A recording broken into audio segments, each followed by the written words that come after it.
I used to spend the night in hotel parking lots. What was I gonna do? I ain't had nowhere to stay, so I lived in the car. I had $35. And I said, come on, God, man, I've been trying to make this dream come true. You done left me out here like this. And I was crying so hard that he just said, I didn't like hear a voice or nothing, but he spoke to me in harvey. He said, if you get up, I'm gonna take you places you ain't never been.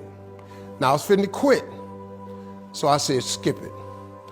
I'm gonna quit anyway. So I got in my car, I went to a payphone, and I was gonna call my dad. You remember back in the day where you could punch in a code and call your answering machine and get your messages? So I called and I punched in the code and it said, doop. He said, hey Steve, this is Chuck Sutton with Showtime at the Apollo. We saw a tape of you. You're very funny. If you could get here Sunday night, we'd love to put you on television. Call me back, let me know if you can make it. So I hung the phone up, I'm crushed. Cause my whole dream of being on TV, and I couldn't get to New York. I got $35. How I'm gonna get to New York? I can't make it. So I'm standing there at the phone booth and tears just coming down my face. I said, God, so that must be a sign for me to go home. Cause this it, I ain't even got the money to go to the Apollo. My whole thing, I wanted to be on TV, I couldn't even make the dream come true. This is the most messed up moment. And so I said, man, let me call this dude back and see if he said this Sunday. Cause maybe he said next Sunday and I can hustle up a little bit of money or something. I don't know what I'm gonna do, but let me just call him back. So I called him back. Steve, this is Chuck Sutton, Showtime at the Apollo. We saw a tape of yours. You're very, very funny. Look, we have an opening Sunday night at Showtime at the Apollo. If you can make it, we'd love to put you on TV. I said, it's this Sunday. Before I hit the button, I heard, doop, you have another message. Now, it wasn't there before. So I punched my code in. I listened to the second message. It said, Steve Harvey, this is Tom Sobel from the Comedy Caravan. This was a Thursday. He said, I have a gig in Jacksonville, Florida on Friday night that pays $150. If you can get there Friday night, you'll make $150. So I called him back and I said, hey Tom, did you get a gig away? He said, no, it's still available. He said, can you get there? I said, I'm in Pensacola, Florida. I'm 3.5 hours away. So I drive to Jacksonville, Florida, and that night I made the 150. The club owner said, man, you funnier than the guy we hired. If you stay tomorrow night, I'm gonna give you another $150. So now I got $300 now. So I get on the phone, I call Chuck Sutton. I say, hey man, is the gig still available at Showtime at the Apollo? He said, yeah, we got one opening left. I said, I'll be there. So I called Eastern Airlines, who used to be open back then. They had a special for $99 going from Jacksonville, Florida to New York round trip. So I parked my car at the airport. I got it.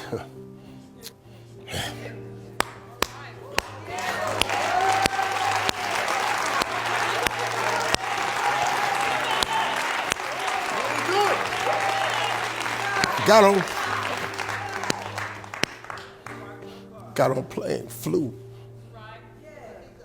Everything I had was in 2 bags. Got to the Apollo. I said, hey man, I'm here. I got there at 11 o'clock in the morning. He said, you can't stay here because you don't come on to the late show tonight. I said, man, I ain't got nowhere to go. I said, if you just let me stay in this building, man, I ain't gonna move around nothing. I ain't got nowhere to go. I'm in Harlem, I can't go back out here. I got these 2 bags. I got victim wrote all over me, man. So he said, all right, if you go upstairs, don't come down. So he put me in the dressing room on the 6th floor. So that's where all the comedians was. So I stayed up there. I got hungry around 3 o'clock, and I couldn't take it no more. So I went back downstairs, a dude named Alton Liston. I said, hey man, he said, man, I thought I told you, don't come down them damn steps. I said, hey man, I'm just hungry, man. I said, let me go to that KFC I saw on the corner. Just let me get some chicken. I'll come right back. He said, man, if you ain't back in 20 minutes, you ain't getting in this building. So I went, bought me some chicken, came back. So the comedians started coming in the building. They started coming up on the 6th floor. So I meet this guy named D.L. Hughley. I introduced myself. He introduced himself. I'm sitting there, another guy come in named Dwayne Johnson. Then this other dude walked in named Jamie Foxx. And I introduced myself. We don't know each other, ain't none of us famous. It's 1991, man. They gave everybody the lineup. I was on the last show of the night. I don't go on to 11 at night. I done had this 4 pieces of chicken. I'm starving, man. That chicken done wore off. I'm nervous, man. I'm about to throw up. D.L. Hughley went downstairs. D.L. Hughley got booed off.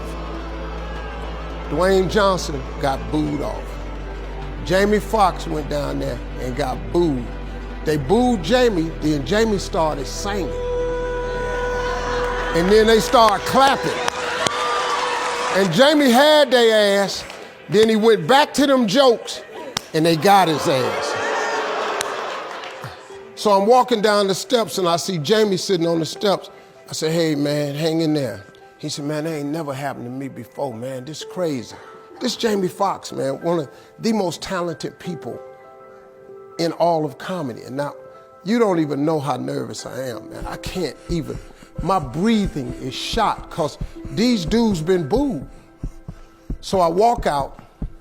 I had wrote this joke. Mike Tyson had got in a fight in Harlem with this heavyweight named Mitch Green. Mike Tyson had hit the dude in the eye in the store.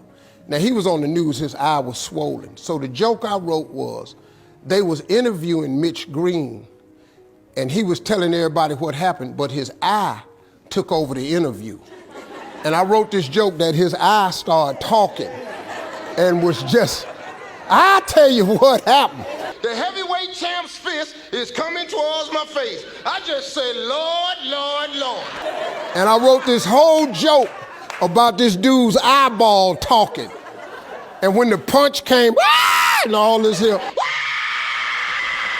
the Apollo, man, they went crazy. They lost their mind. I got a standing ovation, man. I walked off stage, man, just started crying. I couldn't believe it. They paid me. I made $750 for being on TV for one night. I'd never made $750 telling jokes in one night. And so that was my first television appearance. A couple weeks later, Sinbad was the host of the show. He got this job on Different World. And so he quit. And so Mark Curry became the host. And then Mark Curry got hanging with Mr. Cooper, and he quit. And they came to me and said, would you come back to New York and host amateur night for us to just try you out? Oh, ain't no problem. And so I went to New York, I hosted amateur night, and I was killing. But every time we went to commercial break, I was supposed to let the warm-up act take over like Ruben does. But I knew not to let the warm-up act do that because he would change the attitude of the crowd because the Apollo was a wild place. So I stayed out there. I did the warm-up and the hosting. And I created a bond with that audience. And that's how I got on TV. It was my very first TV show. I hosted Showtime at the Apollo. I ended up being the longest running host in the history of Showtime Apollo. I did that show for 8 years. Nobody ever did it for 8 years. And that was my turn back moment. See, in your life, everybody has a turn back moment. You have a moment where you could go forward or you can give up. But the thing you have to keep in mind before you give up is that if you give up, the guarantee is it will never happen. That's the guarantee of quitting, that it will never happen no way under the sun. The only way the possibility remains that it can happen is if you never give up no matter what. Because God is always coming. He's never too late. At your worst moment, look, man, when they told me I had to be in New York, I saw no way I could get there. But that God, though, he make the phone ring. I end up in Florida, I make $300. Then I go to New York, I make $750. Almost got $1,000. out of nowhere. That's what happened to me. That was my moment of never giving up. That's when I first learned that faith was everything, that you have to remain faithful.